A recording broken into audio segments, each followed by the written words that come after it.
Talking on camera in a YouTube video is kind of like public speaking, and public speaking is the number one fear the majority of people have, more so than sharks and deadly diseases. There's something uniquely intimidating about putting yourself out there online, exposing your thoughts and personality in video format to potentially millions of people, and the pressure to deliver perfectly while dealing with nerves and that inner critic whispering, "Do it better," can be overwhelming. But just like public speaking, being on camera is a skill you can build and perfect. So, in this episode of Full Time YouTuber, I'll share some of my best insights for speaking confidently on camera that I learned on my journey from starting as a shy introvert who could barely form a sentence on camera to delivering passionate, persuasive, and highly engaging presentations every single time. Hey, I'm Ben, and I help video creators who are entrepreneurs at heart grow their YouTube channels into profitable businesses. This podcast is for creators who want to help people through information-based content, not to chase fame or subscribers, even though that may come, but rather to build a business that generates revenue while you sleep so you can live your dream life. And this topic is a bit of an ironic one for me to be teaching because I am very much an introvert. I've always been one, and I think I always will be one. Yet I definitely don't appear that way on camera. When I watch myself back sometimes, I think, damn, that dude is super confident. And I've got some extroverted friends in real life that are so much more extroverted than me in day-to-day social conversations. But when you put them in front of a camera, suddenly they get nervous and completely lose all charisma. Compared to me, where I'm kind of the opposite, I feel like I'm more confident on camera than in real life, which is probably a blessing and a curse. But anyway, I make this point to illustrate that I learned how to be confident and extroverted on camera, and it's something that you can learn too. For me, the very start of this journey was when I was working as a videographer here in Sydney, and I would watch my clients talking on camera. Some of them were extremely confident since they delivered thousands of public speeches before, and that translated naturally on camera into a good presentation. But then there were other clients with less public speaking experience that underestimated what it's like to actually be on camera. And when I pressed record, they started stumbling and going and ah and losing their train of thought completely, even when they were reading from a teleprompter. And I remember thinking to myself, as someone who was behind the camera,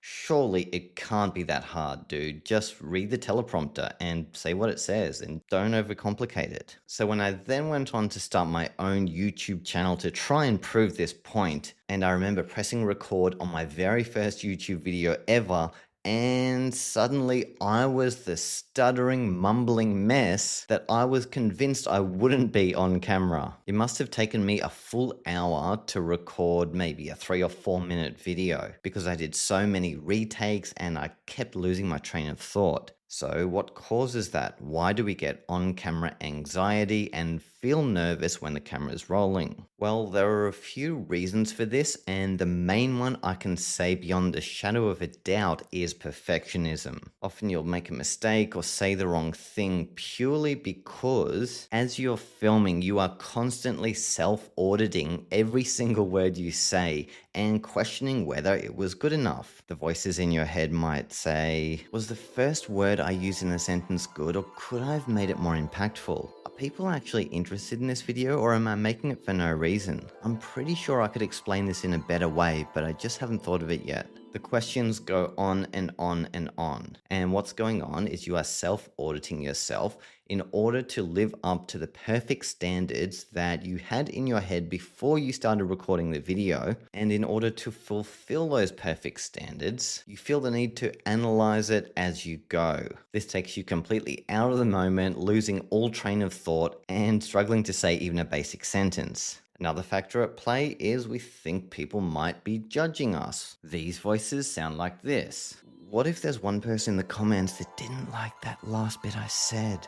Maybe they took offense to it because it wasn't PC enough. Or maybe I got that one technical spec wrong and I'm going to be called out forever for not knowing what I'm talking about. Or maybe someone just doesn't like me and my personality. Let's be honest. People are savage online and these thoughts are justified. However, that isn't a reason not to make content to begin with, because in reality, all content, especially content that is successful in the long term, is going to be scrutinized. You're going to have those people nitpicking every last thing you say, but there's also going to be the 99% of people who don't. And if your video is good, they're going to be thanking you for the great content you made, and they won't even notice that one bit that you might have got wrong, or if you said or stumbled for a second. They're not going to remember that, but what they will remember is what you did great about your video, whether you taught a topic very effectively, whether you inspired them to try something new, or gave them a solution to a problem they've had for a very long time. This is what people remember, not how perfect you were in the delivery of that information. Even in this podcast episode so far, I can guarantee that I could have said things better, but as long as I'm communicating the core points that I wanted to communicate with you, I think of it as a total win, because living up to perfect standards with every piece of content you make is just not sustainable long term, which is why you shouldn't ever aspire to do that, because it's an uphill battle that you're never going to win and will eventually completely demotivate you from making content, because it's just so hard to make something that is 100% perfect in every way. So when delivering information on camera, you really just need to shut up the voices in your head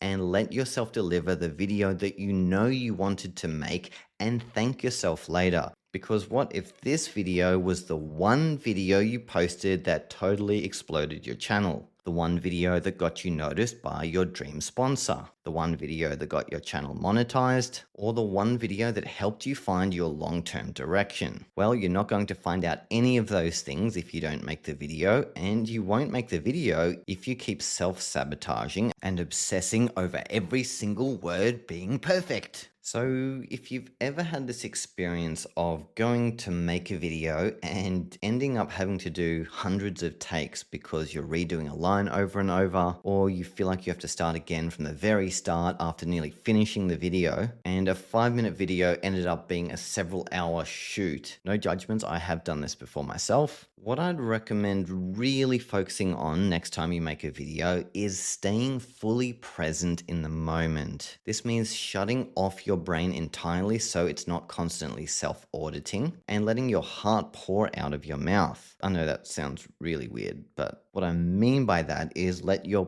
passion pour out of your mouth through being present in the moment with what you're talking about, because chances are the topic of your video is something that you are actually really passionate about.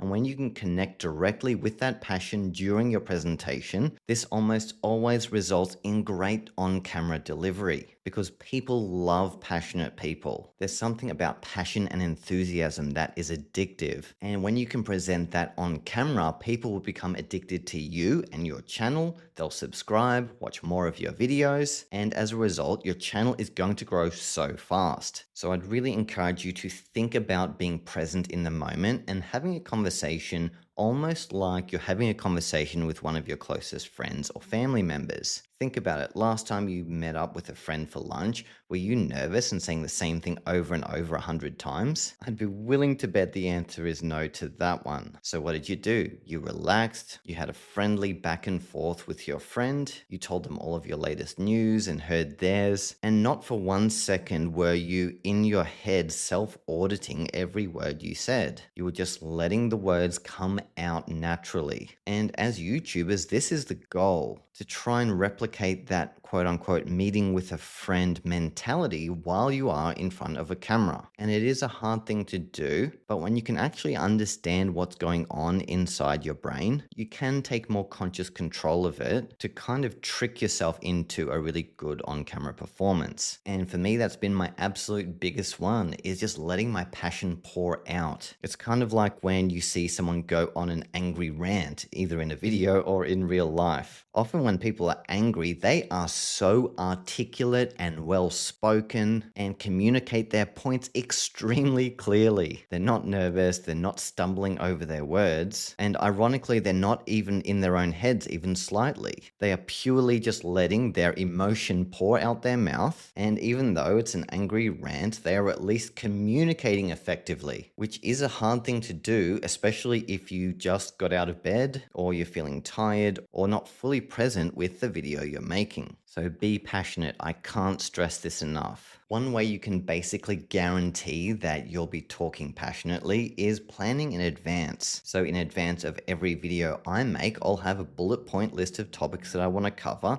and often they're things that I am genuinely excited about and can't wait to share with my audience. If I think of something I really want to share, I will always write it down to make sure I don't forget it on camera. So planning out your video in bullet point form at the bare minimum is going to help you reconnect with your most passionate points while filming. Even if you do film a couple of days after you put the outline together and you might be more nervous or less in the moment, having a checklist to follow is definitely a helpful thing. Also, something else I want to remind you about is if you are starting a YouTube channel, chances are you know the topic of your channel very, very well. Chances are you've done it for a very long time and you could talk about it till the cows come home. So just remember that you are an expert at your topic, and therefore you should have confidence when communicating that information, because the more confident you are on camera, the more people watching your video will take in and retain that information. So you owe it to your audience to deliver that information confidently so they can retain more of it. Now, when delivering this information, is it better to use a script and a teleprompter, or should you be completely in the moment and improvise? Well, there are pros and cons to both. A teleprompter can be good for complete beginners who find themselves getting nervous and not able to remember all the things that they know they want to communicate. Even if they do know the topic very well, sometimes it just takes the words literally in front of you to get the ball rolling on the presentation, especially for longer form videos and online courses. So if there is a lot of information that needs to be spoken and it needs to be said in a very specific way, this is when using a teleprompter is the better choice. While I personally don't use a teleprompter for my YouTube videos, I will with my online courses, especially with lessons that need to be taught in a very specific way, and I need the wording to be really good. For example, the introduction video of the course usually should be one of the better ones, and I'll always have specific beats that I want to hit in that video, so I will write out a script for that and follow it on a teleprompter. So there's nothing wrong with using a teleprompter, and I'd certainly encourage any beginner that is struggling with this issue of speaking confidently on camera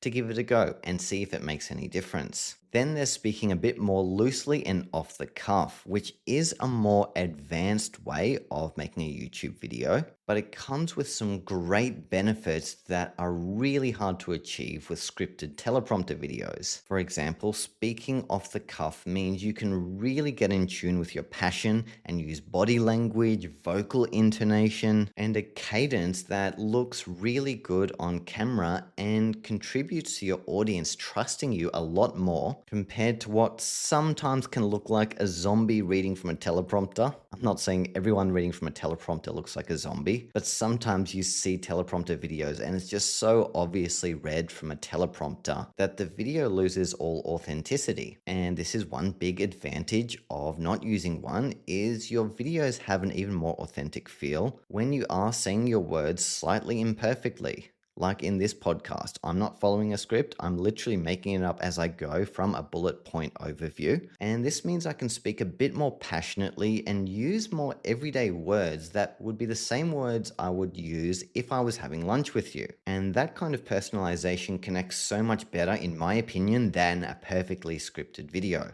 The other main benefit of not overly scripting your videos is it gives you room to think of new ideas as you go or add little side points here and there that you mightn't have thought of earlier when putting the video outline together. So for those reasons, I like to keep my videos unscripted, and instead what I do is follow a bullet point list of the top 10 to 20 things that I know I want to communicate in the video. So I'll make sure I'm still hitting all the important stuff, but I'm not planning out the words in advance. And especially when you are selling yourself and your reputation as a core part of your channel. I know on my channel, I'm often evaluating different things like editors, cameras, but I'm also selling my own stuff like online courses. And the fact that my delivery is super authentic, it causes people to actually listen to what I'm saying a bit more. Kind of again like the angry rant, even though anyone that does that is probably got a few screws loose. But you kind of do listen to what they're saying and see if there's any validity there. You pay attention, there's no denying that. And that's what the power of authentic communication holds. I will add as a counter to that that you can learn how to deliver authentically when reading from a teleprompter.